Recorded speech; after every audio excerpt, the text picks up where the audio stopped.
சிறுகடிக்க ஆசை சரியில்ல.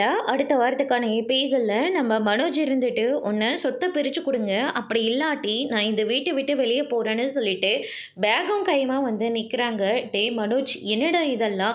வீட்ட விட்டு வெளிய போறேன்னு அவ்ளோ ஈஸியா சொல்லிக்கிட்டு இருக்க" அப்படின்னு சொல்லிட்டு விஜயா வந்து சொல்லிக்கிட்டு இருக்காங்க. "அம்மா, இத விட்டா எனக்கு வேற வழி தெரியல. நான் வீட்ட ஒண்ணு எனக்கு இந்த சொத்துல பிரிச்சு குடுத்தா தான் நான் இருக்கிற கடனை எல்லாத்தையும் அடைச்சிட்டு நான் அடுத்த வேலைய நான் போய் பார்க்க முடியும். அப்படி இல்லாட்டி அந்த வட்டிக்காரங்கிட்ட மாட்டி சின்ன பின்னமாக செதறி கிடக்கிறத விட நான் எங்கேயாச்சும் போய் தொலைஞ்சிடுறேன்" அப்படின்ற மாதிரி சொல்லிடுறாங்க. அதுக்கு அடுத்ததாக, "உன்னை விட எங்களுக்கு இந்த சொத்தெல்லாம் ஒன்றும் பெருசாக தெரியல.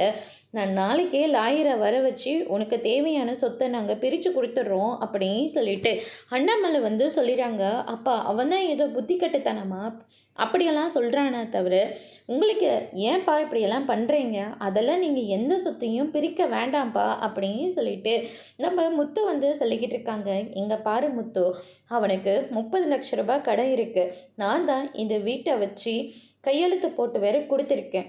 சொத்தை பிரித்து கொடுத்துடலாம். அவங்கவுங்க சொத்தை அவங்கவுங்க பத்திரப்படுத்திக்கினாலே சரி, அதை விற்று என்ன வேணால் பண்ணாலே சரி" அப்படின்னு சொல்லிட்டு நம்ம அண்ணாமலை வந்து சொல்லிடுறாங்க. சொன்ன மாதிரியே லாயரையும் வர சொல்லி சொத்தை வந்து பிரிக்கிறதுக்காக சொல்லிக்கிட்டு இருக்காங்க.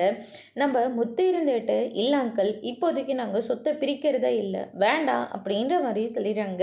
அதுக்கு அடுத்ததாக வந்து பார்த்திங்கன்னா, மனோஜ் இருந்துட்டு, "நான் இப்போவே வீட்டை விட்டு வெளியே போகிறேன்னு" சொல்லிட்டு கிளம்புறாங்க. அதோடு முடிச்சிருக்காங்க.